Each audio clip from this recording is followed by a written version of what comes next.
لله الحمد لله وكفى وسلام على عباده الذين اصطفى أما بعد أعوذ بالله من الشيطان الرجيم بسم الله الرحمن الرحيم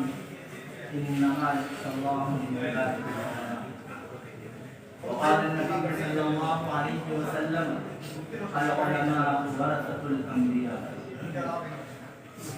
اس فکر میں گنچے عزت ہوئے اس سوچ میں کلیاں سوکھ گئی آئین گلستان کیا ہوگا دستور بہارا کیا ہوگا اے موجہ حوادث کو بھی دو چار چھوٹے ہیں جوتی سے کچھ لوگ ابھی تک ساری اور یہ دنیا اہل دنیا کو بس معلوم ہوتی ہے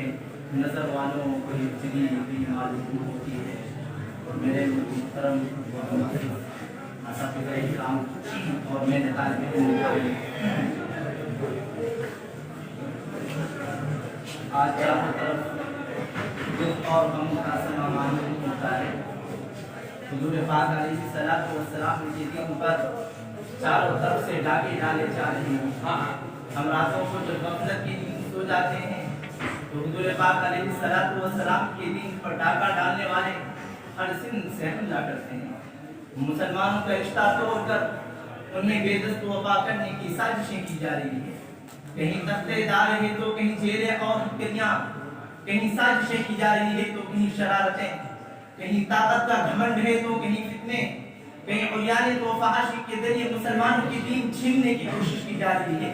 وہ دیکھو مدینہ منورہ سے اٹھنے والا نور آج چاروں طرف سے گھر چکا ہے چاروں طرف سے وقت کے دجال پر ہٹتا آ رہے وہ اس غلط فہمی میں ہے کہ ہم مسلمانوں کو مٹا دیں گے ہم مسلمانوں کو ختم کر دیں گے کہیں اسلحے کے زور پر یہ بدماشی رچائی جا رہی ہے تو کہیں سازش اور فتنے کے ذریعے سے اپنا روپ دکھانے کی کوشش کی جا رہی ہے یہ ساری چیزیں اپنی طرف ان سب سے بڑھ کر ہمارا رشتہ محمد عربی سے کاٹنے کی کوشش کی جا رہی ہے ہمارا رشتہ صدیق اکبر فاروق اعظم سے کاٹنے کی کوشش کی جا رہی ہے ہمیں مجبور کیا جا رہا ہے کہ ہم واشنگٹن کو سجدہ کریں ہم نیویارک کو سجدہ کریں ہم کس کو قبلہ بنائیں ہمیں سمجھایا جا رہا ہے کہ ماضی کی طرف دیکھنا چھوڑ دو اور مستقبل کی طرف دیکھو تو ہمیں ہمارے ماضی کی کوشش کرنے والے شاید خوشیوں کا جشن منا رہے ہیں دشمنان اسلام کے پیٹ میں مروڑ پڑتی ہے ان علماء کو دیکھ کر ان مدارس کو بچوں کو دیکھ کر یاد رکھنا تم تو اس غلط فہمی میں ہو ہم خدا نخواستہ قرآن چھوڑ دیں گے ہم نبی کی حدیث چھوڑ دیں گے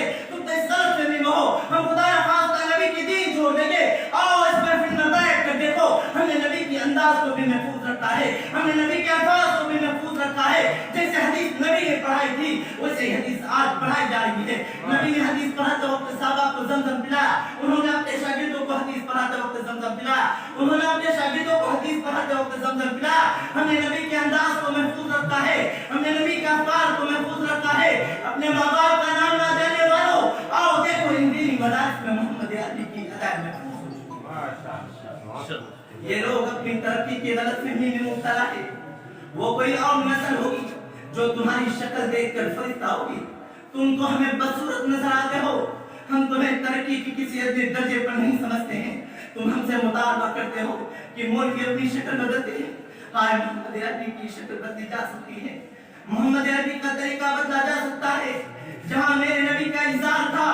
دیکھ لو علماء کی شلوار وہیں تک ہے تمہاری پیر کبھی تنگ ہوتی ہے کبھی کھل جاتی ہے کبھی پہنتے ہو کبھی اتارتے ہو مگر میرے نبی جس جگہ کپڑے چھوڑ کر نہیں ہونی ہے نبی سر پر جو کچھ دیکھ گئے اس سر پر کوئی چیز سوار نہیں ہو سکتی ہے وہی نبی کی ٹوپی وہی نبی کی دستار تم یہ سمجھتے ہو کہ تمہاری ترقی کی وجہ سے ہم تمہارے پیچھے پڑیں گے تمہیں روزی ملے گی یاد رکھنا روزی رب نے سبحان اللہ کے کلمہ میں رکھی ہے روزی رب نے نبی کے قدموں میں رکھی ہے اور اگر ہمیں روزی نبی کے قدموں میں نہ ملی تو یاد رکھنا تم تو یہ روٹیاں کم کر سکتے ہو لیکن وہ پتھر کم نہیں کر سکتے جو میرے نبی نے اپنے پیٹ پر باندھا اور وہ اپنے حراری اپنے پیٹ پر باندھنے کو دیتا